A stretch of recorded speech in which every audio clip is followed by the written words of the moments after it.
Broadcasting live from the World Wide Web, delivering the news 24/7 and the best Filipino entertainment in an online television.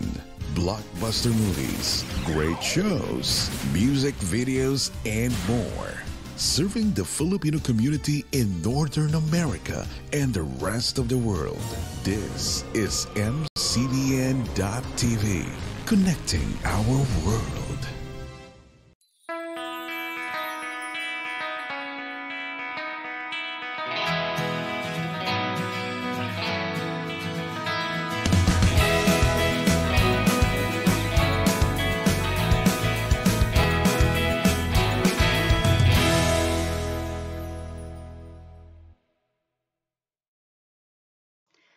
How does an immigrant face mental illness without the shame?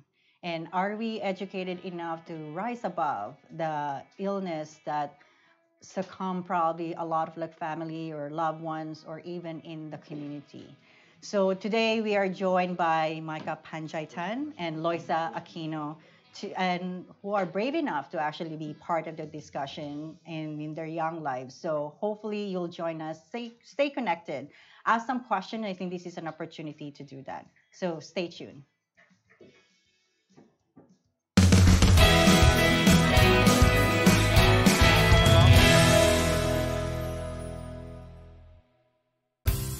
AU Save Tickets, your trusted Filipino travel experts.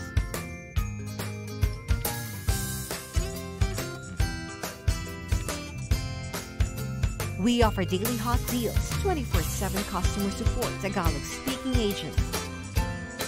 Seats are limited.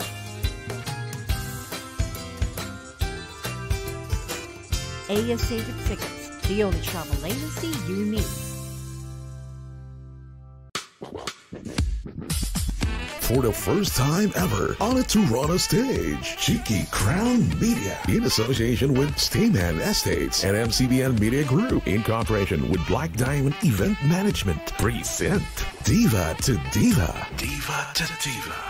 It's a clash of world-class Pinoy talents, the goddesses of music, back to back with the queens of the night. Diva to Diva. Cool Ledesma, Shasha Padilla, Mitch Valdez, Nanette Inventor. An evening of laughter and sighs, of ageless beauties and voices, and of fun moments and punchlines. It's a showdown of performances. Diva to Diva Toronto, September 22nd at the Toronto Pavilion.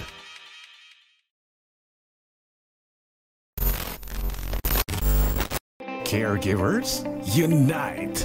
Your show is here! ATC, eto tayong mga caregivers. Caregivers na nasa ibang parte ng ating mundo o nasa Canada mismo. Sama ka na sa palatuntunang tutugon sa iyong mga hinaing, sasagot sa mga isyong bumabagabag sa inyong damdamin. Pag-uusapan ang mga temang napapanahon at mga hamon sa buhay ng mga caregivers ng kasalukuyang panahon. ATC, kasama ang inyong ating Ate V Pagaduan.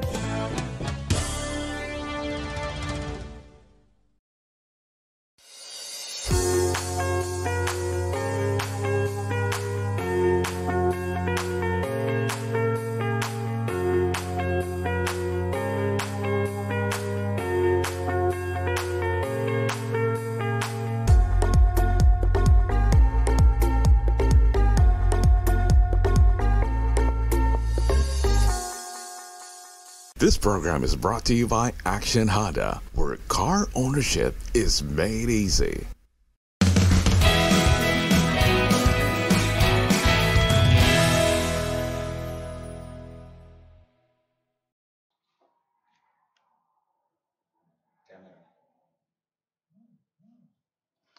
Okay.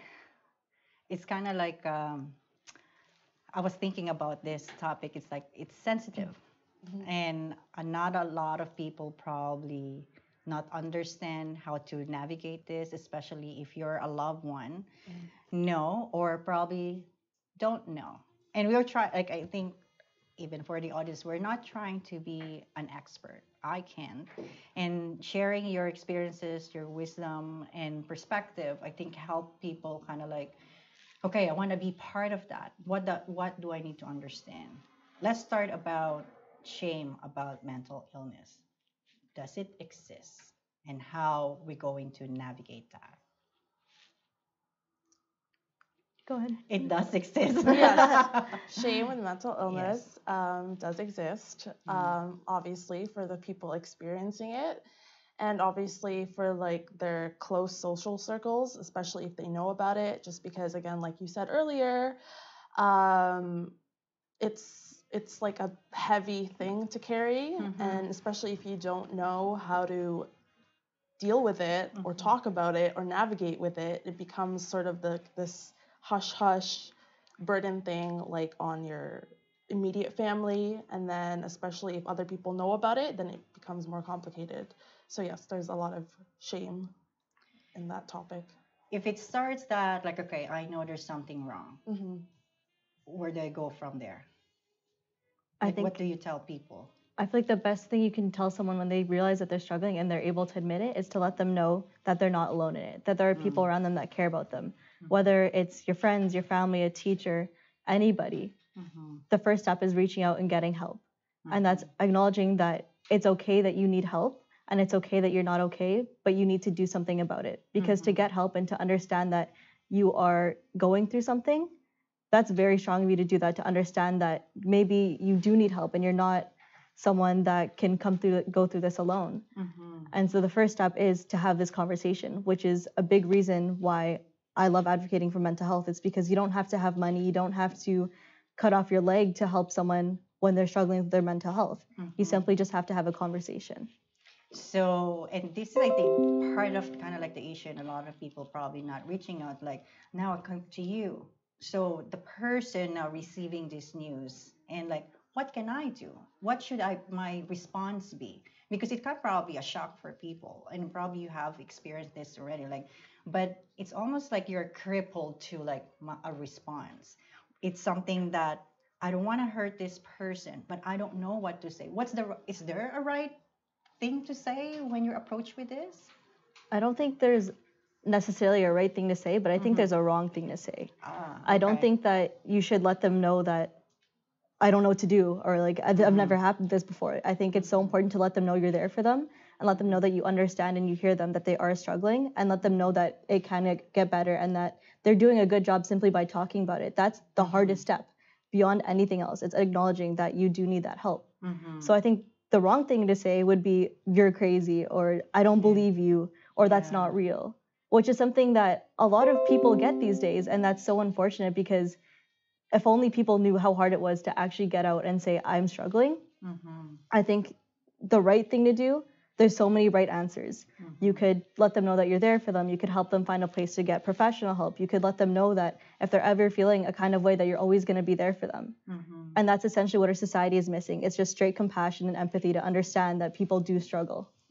So it goes back to like, there's still a lot of work needs to be done in terms of education.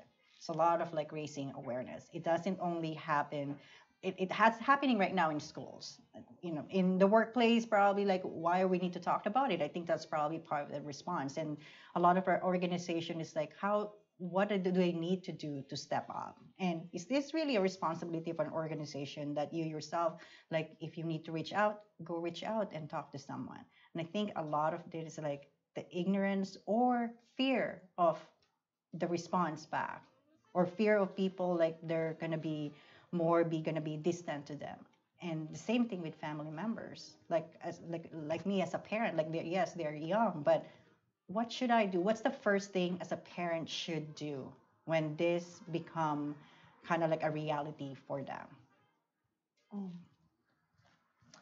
I guess just to add on to what Loisa said, I feel like one important thing that you can like tell someone when they share this vulnerable aspect of themselves is to first like thank them, like, oh, thank you for sharing like this really sensitive and personal and heavy thing with me, because I feel like that, like, that shows that they're trusting you and that there's that trust in that relationship. But when it comes to like, here's the thing, this is my opinion and this is how I see it.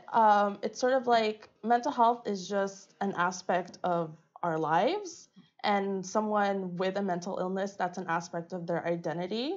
So I feel like in my opinion, when this is shared to you as a parent or as sort of like as a caretaker or a guardian, I feel like you can like go about that in the same way that you go about any other aspects of their life. So it's not an identity. If you're diagnosed and I'm not identified with that, and that's not my whole life or being. Yes. But it's also important to note that it is an important aspect of their identity and how they go about their life. Because I feel like one thing that people sort of forget about mental illness is that like it is a disability and that it does disable or prevent people from going about their lives than those that don't have it. So like, for example, when it comes to like physical disability or physical illness, that's easy to talk about and that's easy to spot because you can see it and all that kind of stuff. But when it comes to like mental illness, it's like, okay, like where is it? Like, oh, it's not true. You're not, or you're faking. Is that part of the fear of people experience, like having one? It's like they're gonna think that I'm just faking, or consider being odd. But there's so much more that needs to happen. I think I'm always going back that, like you mentioned, that Canada is so diverse. And part of it is that our cultural background could be a deterrent to reaching out or even admitting it, even in the family. Or it could be considered like, don't talk about it, so we're going to be already stigmatized. And I think also part of it, like, we're always saying about stigma. Should we just get away from that and just think about, like, what can we do to educate people? Or the reality is, there's a stigma attached to it. The reality is there is a stigma, and that's simply because of the lack of conversation. And in an ideal world, I would like to see a world where we can have conversations about mental health and mental illness and not have it be taboo or not have it be something that we're shamed for. But in order to get something you've never had before, you have to do something you've never done before. And the one thing as a society we've never done before is have open conversations about mental health and mental illness to the point where it's normal and it's okay. You have people who are sick all the time, who break their legs, who can get pneumonia, who can get cancer, and we talk about those things. So why not talk about mental health or mental illness?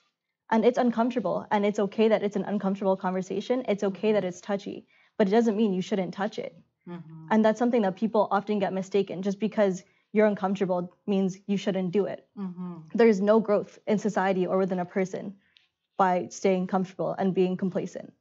So to have a more progressive society and to have a more progressive conversation surrounding mental health, we need to be uncomfortable. And I feel like if we're not making each other uncomfortable with these conversations, we're always going to be uncomfortable. I think it requires for a person to be in that conversation, to realize, like, I'm brave enough to be part of that conversation. And I have something to say and share, and I want to be part of it. The reality is, not a lot of people are like that. Not a lot of people who say, like, consider even the value to themselves, like, yes, I'm courageous, I want to be part of it. But a lot of them become silent. A lot of them retrieve into their own world and their probably the whole family. So what is the responsibility? Whose responsibility in anyways? Is it the community? What should the community do then? Is it the doctors? What should they just be staying in their, in their cubicle? Like, what more do we want to see? I think it's not just one person that has a job. It's a whole puzzle. We, as a society, are made up of a society is made up of people. And if we're all not doing our own part, there's no way we can change the way society is moving.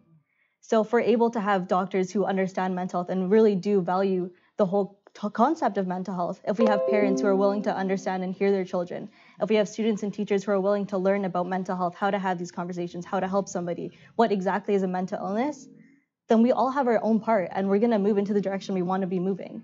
But without the dedication from everybody willing to have these conversations, it's going to be nearly impossible. So that's why mental health is so important within these conversations, within the school system, within our households. Because without it, we don't know where else we're going to learn it from. If our parents don't teach us, if our schools don't teach us, then we're left in a burning fire. That's it. How do you know where to get help? How do you know when you do need help? How do you know if you're struggling? How do you know anything, right? So just all of that. We all have our own part, and it has to be a part of being open-minded too. You can't just hear the word depression or suicide and walk out of a room. Mm-hmm. You can, but that's not going to get you where you want to go. You want to be able to have these conversations. Mm-hmm. And so there is a part that we all need to play. I think that's kind of like my question. So I know someone, if I know someone, what should I do? What would be the first step? Like you said, like you're gonna reassure them, yes, it's okay. But now we need resources. Like what program? And you mentioned that not a lot of doctors probably would say that, yes, I would help you or be open. And then you, and as a person who's reaching out, would probably go somewhere else. And like lucky enough to have a person who will be open-minded. Yes, I'm gonna help you and navigate. So we'll actually gonna go back and talk about more. And if you have any questions, I think a lot of people are actually doing that right now. We'll read them and ask Loisa and Micah to discuss more about that and share their wisdom. So stay tuned.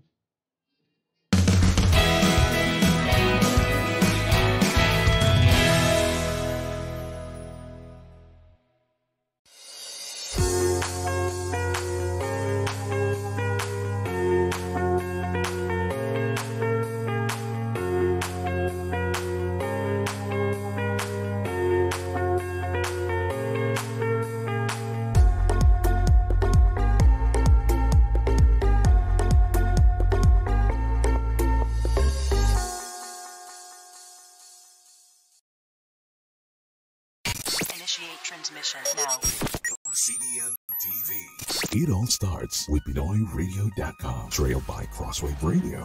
Now comes a new kind of entertainment that connects us all. From our motherland, the Philippines, to the land you chose to migrate, the world we knew then and the world we know now. Streaming live 24/7 anywhere on earth. Para sa'yo to, kabayan.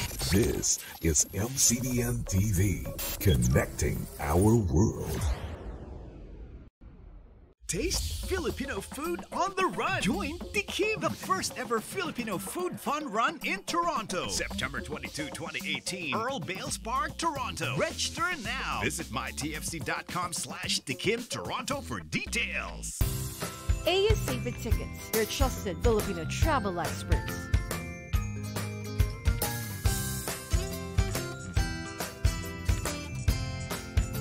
We offer daily hot deals, 24/7 customer support, Tagalog-speaking agents. Seats are limited.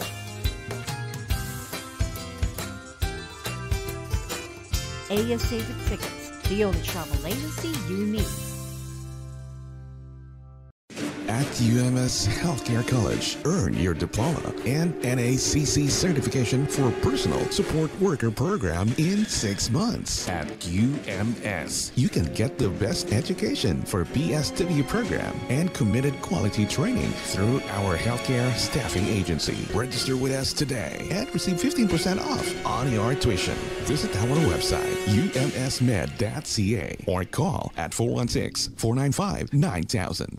There's only one radio station in Canada that plays pure Filipino music. Gagawin ko ang lahat para makapiling ka. Sa lahat ng babae, sa'yo lang magkakaganito. We are North America's #1 Filipino radio. Pinoy Radio. I love Filipino music.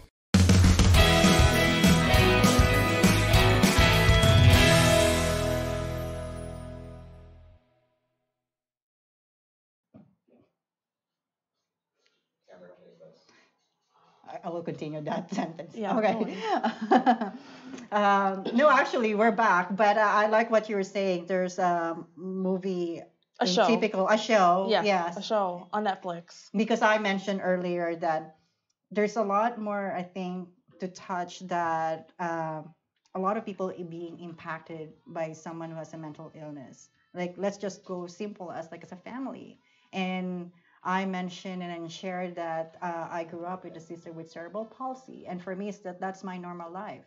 But at some point, like when people talk about it or like mention about it, like get angry, like so defensive, because you don't know, and truly they don't know. And I don't expect them to be compassionate now, but when I was young, like you should understand us. So now, thinking about it, in this time, there are younger people that who doesn't really understand what's kind of like happening, and that's where you shared there's a show about a family dealing with autism. Yeah, so like autism isn't a mental illness. It's a completely different category. But I just, because with what you said about your experience with a sibling who has cerebral palsy, and sort of sometimes how it's hard to, like, you know, navigate your life, having someone close in your life who has a disability or a mental illness. And so Atypical was the show I was talking about. And another show that, not a show, it's actually a movie. It's also on Netflix. It's You called love Netflix. well, I mean, it's accessible. I know. There you go. It's true. Like, it's easy to access. So, another film is called To the Bone, and it explores eating disorders and a character who is facing, I believe it's anorexia. And again, just like Atypical and just like your experience, it sort of like highlights how her family navigates her eating disorders, and especially I love how it focuses on the relationship that she has with her sister or her stepsister, and sort of like how that puts a burden on her stepsister, having someone who has an eating disorder and is legit on the edge of dying because she can't eat. So I guess what I'm trying to say is that there are media out there that is sort of delving into these like really meaningful aspects of families and relationships and how they deal with complicated issues. It's true. It's relatable. Yeah. Until we know someone, a close friend or a family, and that's where the time that it's almost like we're in a shock. Like, okay, what should I do now? Like, so before I've kind of like mentioned when we went to commercial, like mental illness. How do we need to understand? How do you define mental illness? What surrounds that? What is that all about? I mean, there's a bunch of different kinds of mental illnesses. There's a whole book dedicated to defining each and every mental illness, and there's a spectrum. Someone who has depression, not everyone has the same level of depression.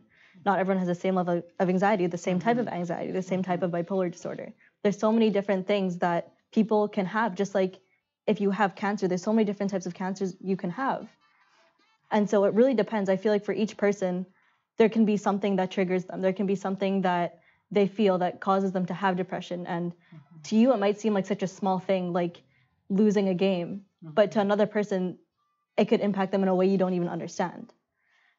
And so for me, when I see people or when I know people are struggling from their mental illnesses, I know that sometimes it's hard because you want to be able to say you understand, but unless you physically have gone through it, you can't say you understand.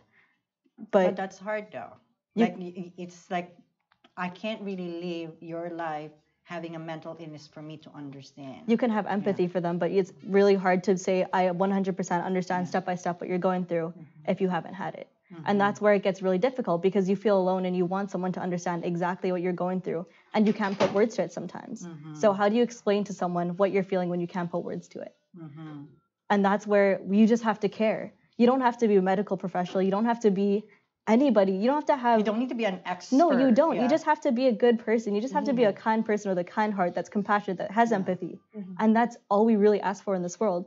So when you know that someone is struggling with depression or anxiety or some other mental illness, a lot of people don't even know that eating disorders are mental illnesses too.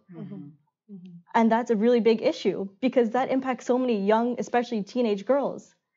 And so when you know that someone is struggling and they're able to tell you, I have a mental illness, just be empathetic. Understand that it's not an easy thing for them to go through or to even tell you. And so a mental illness in itself is a sensitive topic, just like any other illness. Because at the end of the day, a mental illness can kill you too. And people don't understand that. And maybe it's not the actual depression that's killing you, but it's going to be suicide. Or it's going to be another thing that leads you to understand or think and believe that you don't think your life is valuable.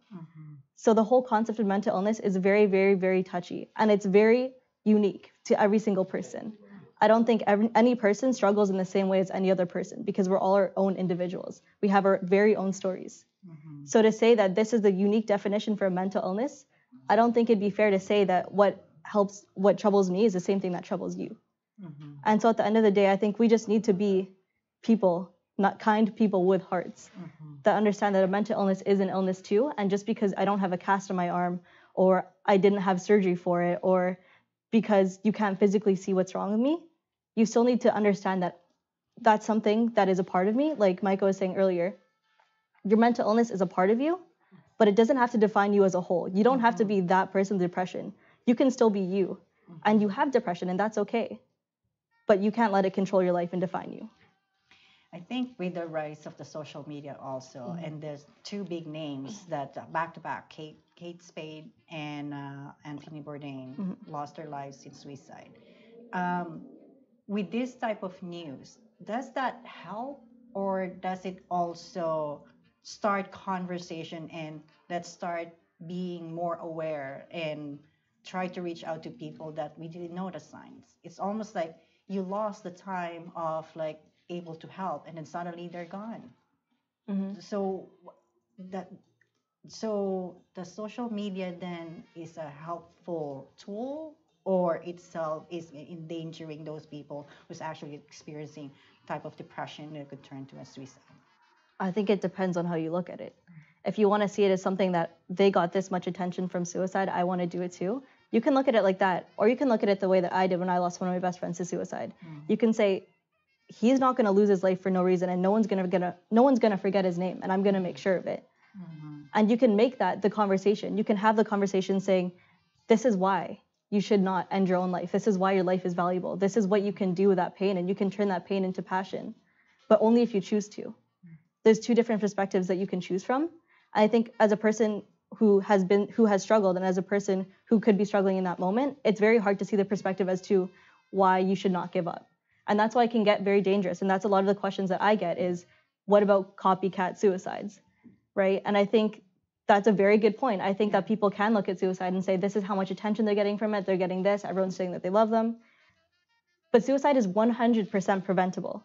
100%. In what way? What's the number one that we can actually do something about it? The one way is by having conversation. And that's it. If you can communicate that it's an important issue and that you're not alone in it, I generally don't think anybody wants to die. I think people struggle with finding value in their life. I think people struggle with finding someone who cares about them. I think people struggle with internal thoughts within their head that make them believe that they are not valuable in this world, that they have no place. But I don't think they don't want to live. I think at times maybe they don't want to, but I think at the end of the day, they have people that they love. And so there's so many different factors when it comes to copycat suicides and when it comes to suicide. But when you lose someone or you see someone that dies by suicide, I think there's actions that you can take that can make a difference in the world. And it really depends. And that's why we really rely on conversation to make people understand that it's okay if you're struggling, but it doesn't have to be the end. And the best thing that I've seen in so many years of having social media, and this is why I love social media, you can spread positivity. It's so easy to spread positivity. And the one thing that I read was, if you're going through hell, why stop in hell? Why would you stop when everything is awful? Why not keep going? And that itself is so powerful. And the whole issue of social media where you see Kate Spade and Bourdain dying by suicide, it's a message. And you take whatever you want from that message. And you can understand that people cared about them and people are heartbroken from them. Or you can see this other side where people say they got so much attention. So I think that's our part as a society, to make people understand what they're worth before it's too late. And that's something that we fail to do as a society because we lack in compassion, we lack in education, we lack in awareness. So that's why mental health advocacy in general will always be so important. And continue that conversation, continue, like what you say, like I like what you said, that it's really putting value to us as a person, to you as a human being, and to others also. Because whether they're experiencing it or not, like having to work that is like gonna really impact positively others as well. So I like when you put it in a perspective, like, yeah, it's helpful and not helpful. Getting attention, it's like, oh, I probably should do that. So I would kind of like almost like test that, oh, is that where I'm gonna get the value anyways? For now, like there's really nothing kind of like happening.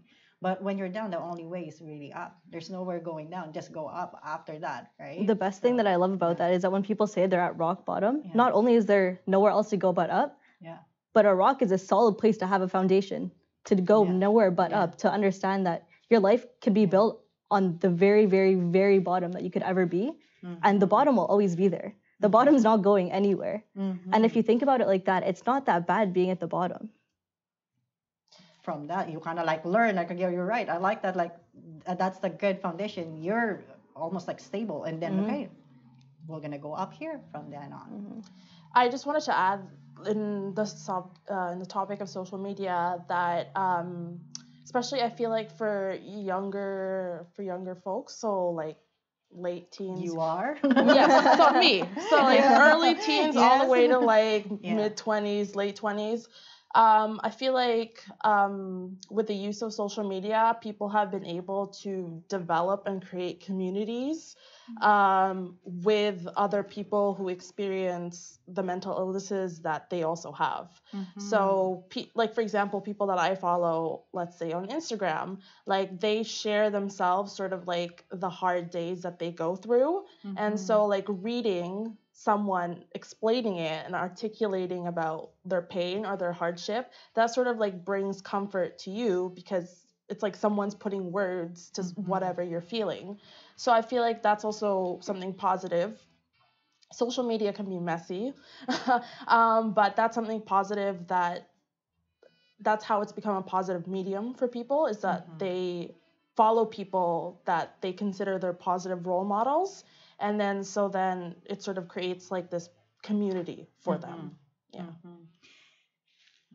I always go back to like, as a parent now, like, I guess like before not having kids is kind of like, sure, I understand it, but really not having the value, not of what is that impact all about to other people. Not until I have kids and saying like, well, how am I going to be a good parent that they're not going to arrive into a situation that I'm going to lose them or they're going to lose their way. It's almost saying that you won't understand until you be one. At the same time, like you won't understand being someone suffering until you be one.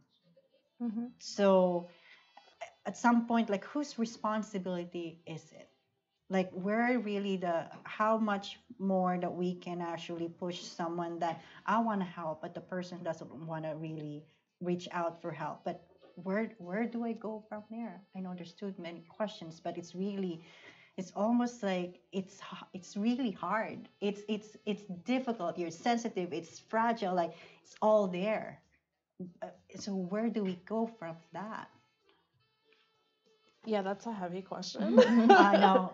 Loaded with so many questions. It is like, I think that's where when I thought about kind of like the episode, like I don't want to be an expert to it. I want to open up like people like not having real answers, because the question itself would allow people to think more and be just open and like, I want to look at my environment. It's almost like start from what you're saying. Start from there. Start from what you know, and just have the empathy and compassion. You're gonna help someone. To kind of just answer the multiple questions you just threw out there, I think the main thing between parents and kids is communication. If you're able to communicate with them and let them know that you can talk to them, that you guys can have this conversation, and that if you need help, you can get it, that's number one. I think that's the most important thing that a parent can do, is let them know that they understand the concept of mental health.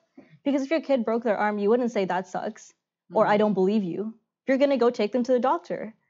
But if your kid says she has or he has anxiety, you're not going to take them for what reason, right? Because it's a mental illness, because it's different and you can't see it. So I think the whole concept for a parent and a child is to understand that there's so many different factors from when I was a kid and from when my parents were kids, right? It's nowhere near the same society, nowhere near the same culture that we have, especially if you grew up in two different countries. Not only is there an age gap between you and your parents, but a cultural gap. And there's so many things that we have now that they didn't have. And to go back to the thing that Micah was saying about social media that I loved, is that you can connect with people that struggle maybe in the same way as you or with the same thing. And the thing I love about that is that you're able to see other people's lives, and not a lot of people are willing to put the negative parts of their life on social media. And that's the whole reason why I think a lot of kids and a lot of teens are having a lot of trouble finding happiness because they see what other people have, because they only post the best parts of their lives. So it's like their lives being measured to someone else's Exactly. life And that's it's not. and it's the absolute peak of their lives that they're measuring to. You can't measure the lowest part of your life to the peak of someone else's. Not only are you two different people, but those are two very different heights. And that's where a lot of the struggle comes from, because we look at other people and what they have and what they're sharing, and people don't share the negative aspects of their life. You don't see them when they're down, when they're struggling, when they're depressed, when they have anxiety. You don't see those things. You don't see when they cry themselves to sleep at night. You don't post about that, right? And that's why a lot of the issues, I think, for me and my friends, is that we always compare ourselves. And because it's so easy to Google someone, you Google beautiful and you see the exact same picture, exact same body types, exact same white skin, blonde hair, everything. And I think that's a lot of the reason why we struggle so much. And that's something our parents would not understand, because they didn't have computers, they didn't have Google, they didn't have Instagram, they didn't have Facebook, they didn't have Twitter. They don't know, probably some of them don't know how to use a cell phone. Exactly. And that's the whole issue, is that when you and your child didn't grow up in the same generation, the same culture, it's a very hard concept to understand. So you need to be willing to listen, and you need to be willing to talk, because communication is between two people, and it also consists of listening and speaking, right? So if a parent is willing to listen to why the child may be feeling a certain type of way, they can't say, no, that's not real. Because feelings are real, and you can't tell someone they don't have feelings. That's not your place, right? And so as a parent, you need to be willing to listen, and as a child, you need to trust your parents too, and let them know that they do care about you, and they have you in their best interest. And just because they do not understand right now does not mean they will never understand. It's almost like simplify the message. Exactly. That always tell them that I'm here, I'm just listening. And that's what we're going to do today, to explore more about what else can we do, and to really navigate the impact what the loved ones or even friends, like just what Loisa have kind of experienced, and know what those feelings are, so we can help you further understand what you're going through as well. So we'll be back.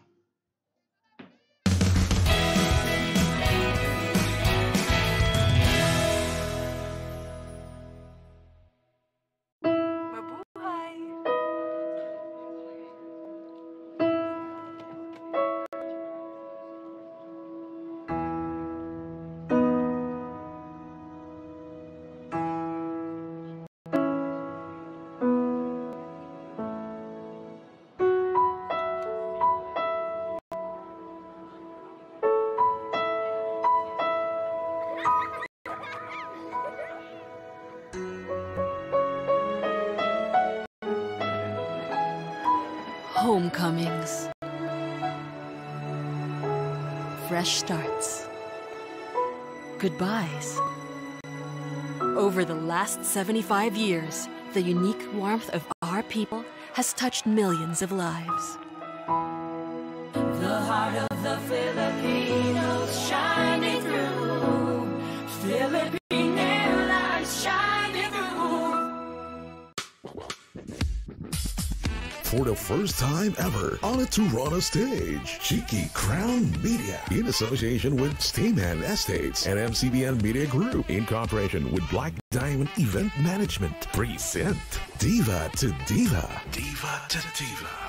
It's a clash of world-class Pinoy talents, the goddesses of music, back to back with the queens of the night. Diva to Diva. Cool Ledesma, Shasha Padilla, Mitch Valdez, Nanette Inventor. An evening of laughter and sighs, of ageless beauties and voices, and of fun moments and punchlines. It's a showdown of performances. Diva to Diva Toronto, September 22nd at the Toronto Pavilion. Taste Filipino food on the run. Join Tikim, the first ever Filipino food fun run in Toronto. September 22, 2018. Earl Bales Park, Toronto. Register now. Visit mytfc.com/Tikim Toronto for details.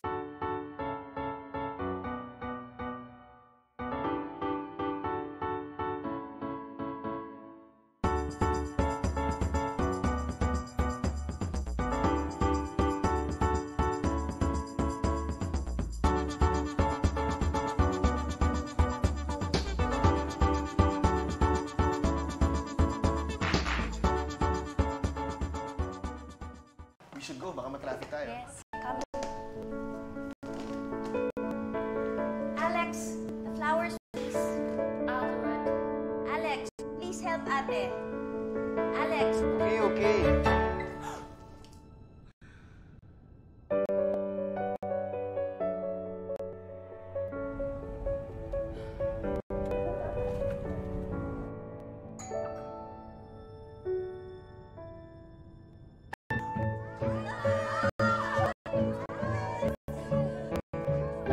Where's Alex?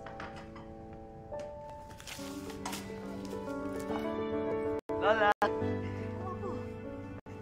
STV time na with you and Lolo. Me too, Apo.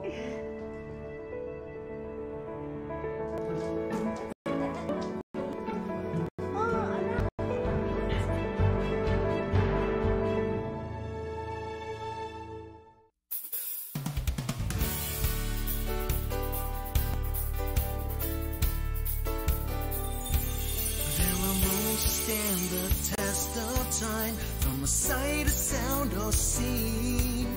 There's a love that's felt right in your heart, where the magic all begins. Anywhere you go, when the music plays, you smile and it's okay.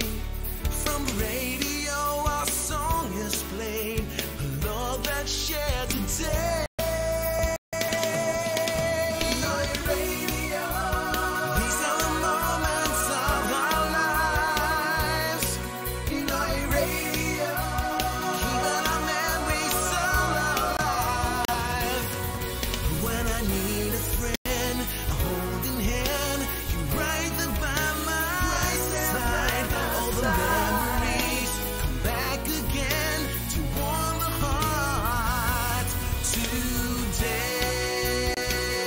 PinoyRadio.com. I love Filipino music.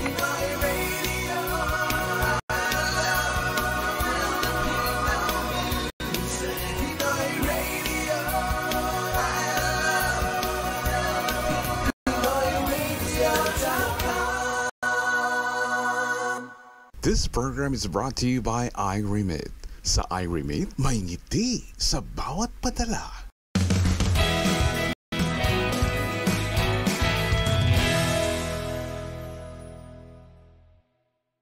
The last part. Okay, thank you. Okay, sorry. We were just we're talking about people wanted to ask for no, not ask for help. People who are experiencing it, deciding to say that this is my issue, this is my story. Is it okay for them to say that I don't want to share it? I just want to deal with it. And here you are, like we were keep on saying, that if you're aware, say to them that yes, I'm here to listen, yes, I value, I want to help you. So it's almost kind of like stop where you are, just let me be. And those people willing to help, what do they do now? Like, where's the responsibility lies to that? Okay, well, first of all, to the person who says that they kind of want space and time to deal with it themselves, that's valid and that's your choice. So good on you. But hold it. Yeah. In a way, is that a sign to say that there's probably something going on more difficult and challenging? So it's time for us to like really come together and go to that person that, I mean, you know? if it's an extended period of time and you're locking yourself in a room for like 3 months on end, then yes. But I think everybody needs time away from the world for a few days. And like Micah just said, that's okay. Sorry, I cut you off. No, it's fine. Yeah. And it's also like, I just like wanted to make a distinction whether like that person is withdrawing themselves without anyone knowing about their mental illness, or like they're withdrawing themselves. If they're articulating, saying like, stop, I just want to be on my own. I don't need your help. Right. When do you push? When do you step in? When do you until it's late? Oh. I think that's kind of like also for family members and friends. Like, is there guilt kind of like you're going to experience? I think there is. Like guilt of like, have I like reached out enough? Have I said enough? Have I cared enough? Have I've done enough? that's the guilt. It's almost saying like when they did that, it's almost selfish that I'm here to help. I don't think, like Michael was saying, I don't think it's selfish. I think Mm. that you have every right to take time for yourself. Mm-hmm. And I think the most important part about when you're struggling is you need to understand that there are people that care about you. You need to communicate with them, the people that care about you. And if you really just need that time alone, that's okay. Because the world is hectic and you don't, to be surrounded by people every single day gets very, very exhausting. And I think it does get difficult when you have someone that is there for you, that wants to do that for you. And I can see why it would be seen as a selfish act. But at the same time, a person, you can't force someone to get help. You can't force someone to get better and want to be better if they don't want to get better. So all you can do is wait for them to understand that I'm here for you. And when you're ready to get help, I will be here. And you just need to keep letting them know. You don't have to push them. You don't have to make them feel bad for not wanting to talk to anybody. You just need to be there. And that's all you can ask for. A lot of people think that when someone comes to you to ask for help, that they want you to talk. Sometimes I just want you to listen. And even though you're just listening, that means a lot more to me than something that you might say that might make me even more mad or make me not want to talk to you even more. So sometimes just having them there, having them be accessible, just accessibility is enough.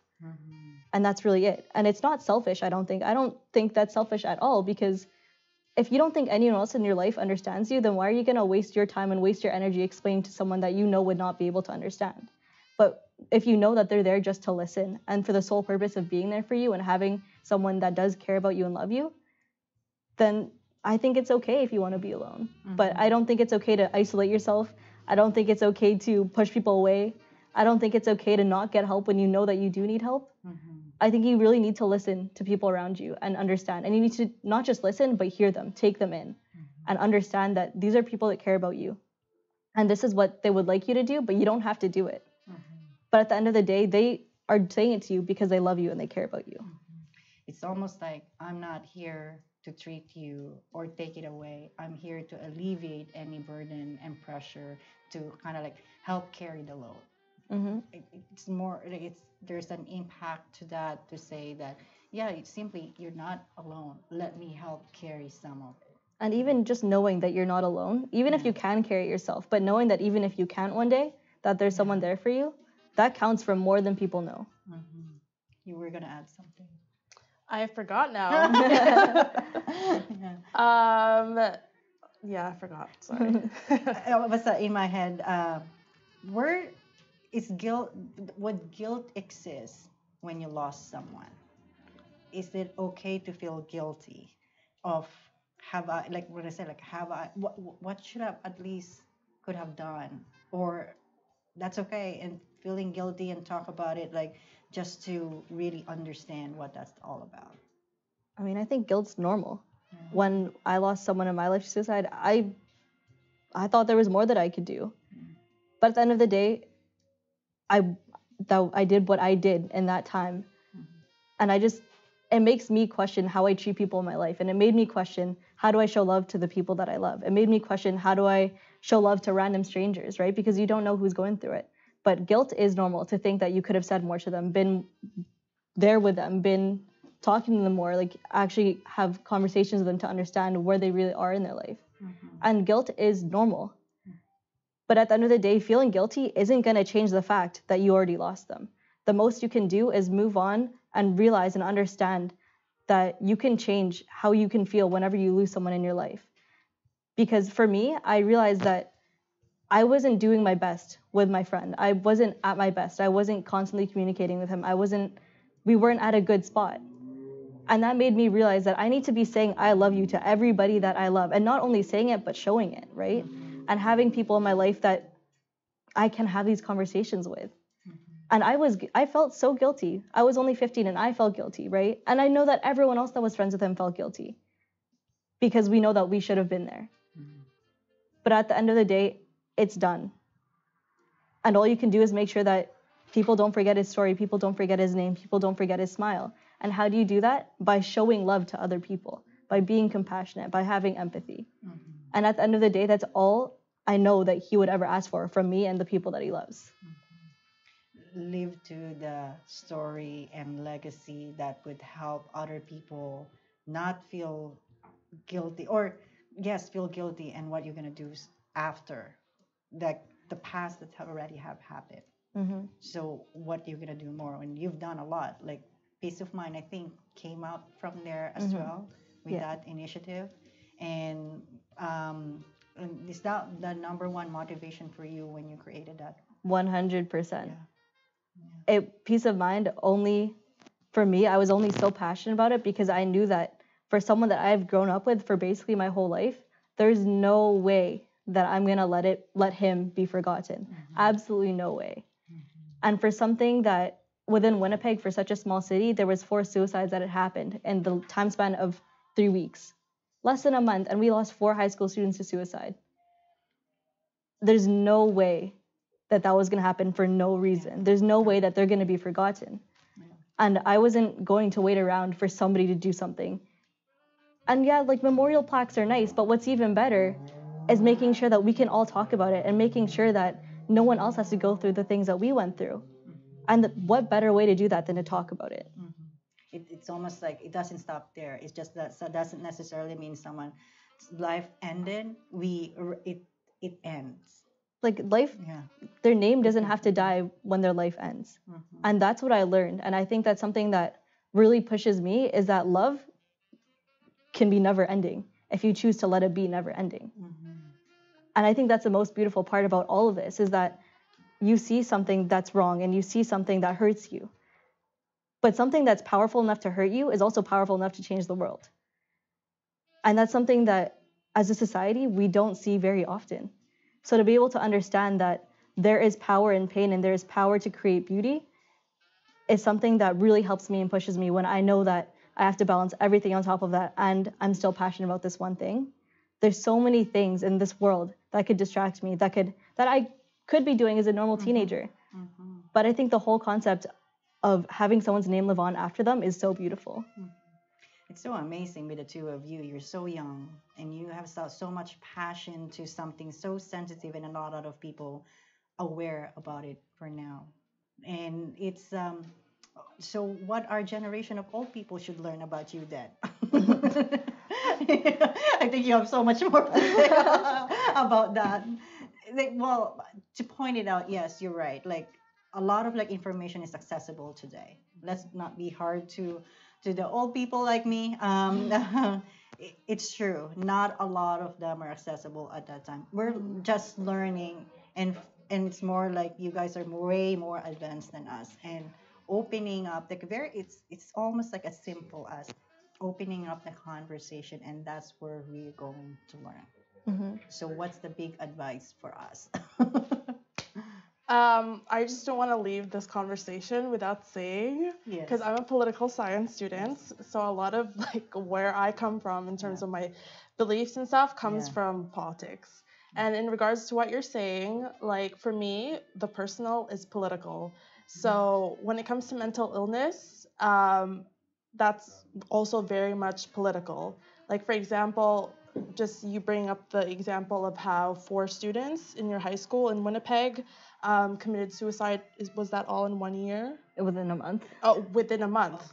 So like hearing Loisa bring that up reminds me of other cases in Canada as well within Indigenous communities where there is a super high rate of suicide. Not that we know, and it's not reported. Truly. Yes, exactly. So on top of that, it goes back to also like how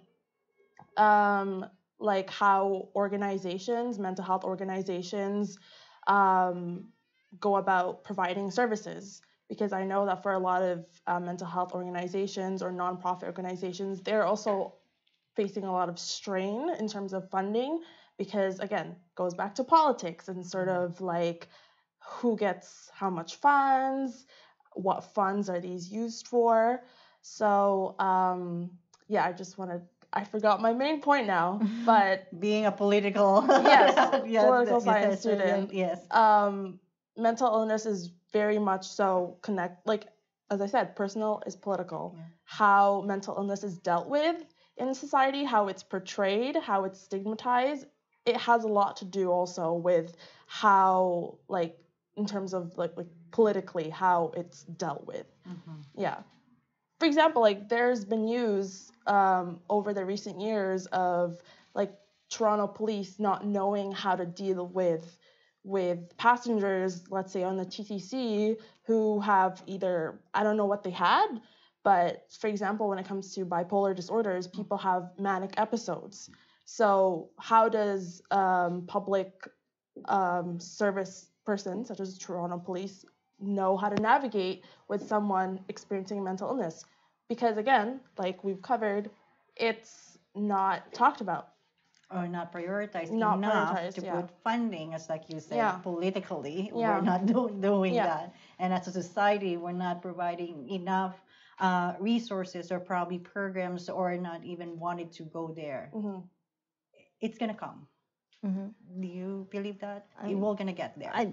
If we all do our part, I believe Yeah. so. And to just answer your question to the advice aspect, I think the number one advice you can give, I think for surrounding my work, the one thing I really want to tackle is people of different ethnicities, people from different countries, immigrants, refugees, people who are people of color. I know that Canadians as well, people who are born here, Caucasians, I know that literally anybody, and I've met a lot of people that don't understand the concept of mental health, but specifically people of color who do not understand and think mental health and mental illness is a foreign concept to them. I think especially to them, don't wait for a wake-up call. Don't wait until you have somebody that is self-harming, until you have somebody who is struggling with mental health or mental illness, and it's going to shock you and you don't know how to deal with it. You don't know how to understand or cope with what is going on. And I think that's something that we all should do, have a conversation, get educated. And it's so accessible to have this information. Google, we're always on our phones. Google something, learn something every day, whether it's about mental health in general or mental illness in specific. It's so easy to learn. But the one thing that we're lacking, like I said, this whole interview, is compassion. We lack so much compassion. It makes me angry. It makes me frustrated to understand that there are human beings that don't have compassion. And that's what we really need to do. And you can't teach compassion. And that's why it gets difficult. But my best advice is to have these conversations and to understand that not asking for help is something that really, really, I guess, is a very key factor in when people think that their lives are not valuable, because they don't know where to ask for help, how to ask for help, or if people even understand. And something that I love saying is that some people think that getting help is the weakest thing you can do. But when you're struggling with mental health or mental illness, getting help is the strongest thing you can do for yourself. That is the most hardest thing you could ever do, is admitting that you need help. And at the end of the day, it's okay to not be okay, but it's not okay to not do anything about it. And I think as a society, the one thing that I want to say to everybody would be that there's so much more to this world and there's so much more to life. And I hope that people realize that. And I hope that people understand that they are valuable, that they're in this world for a reason. And they are in this world to spread love, to share love, to receive love. And I think there's just so much more to life than when you were struggling. If you think of all the good times and all the smiles that you had, all the issues that I had back then when I was in grade 7, grade 8, grade 9, when people were dealing with popularity and social media, I can't remember any of those feelings anymore. But it's because I consciously made the decision to do better in my life and to get better. And I know that's hard. And I know a lot of people, it takes willpower to get better, and it does, and it's difficult, but it's not impossible. And something my parents always told me is that good things never come easy. They absolutely will never come easy. And so that means if you're willing to get help, and even though that's hard, it's going to pay off so much more in the long run. So I think that's the one thing, is just stick through it and understand that it can get better and it will get better, but you need to take the first step in doing so. Thank you so much. There's a lot of wisdom really shared, and I really hope a lot of people heard that, and it will be heard. And I think really don't give up. It's not the end, even someone else's life has ended. It's like you said, it's not easy, but it's political, it's personal, it's societal. It just gives us an opening that do something about today, and not let compassion be on a wayside, like not compassion or love, not just be heard. So don't give up, and you're not alone. Thank you so much for joining us. Is that it? Thank you. Yes. Wow. Wow. It's just that was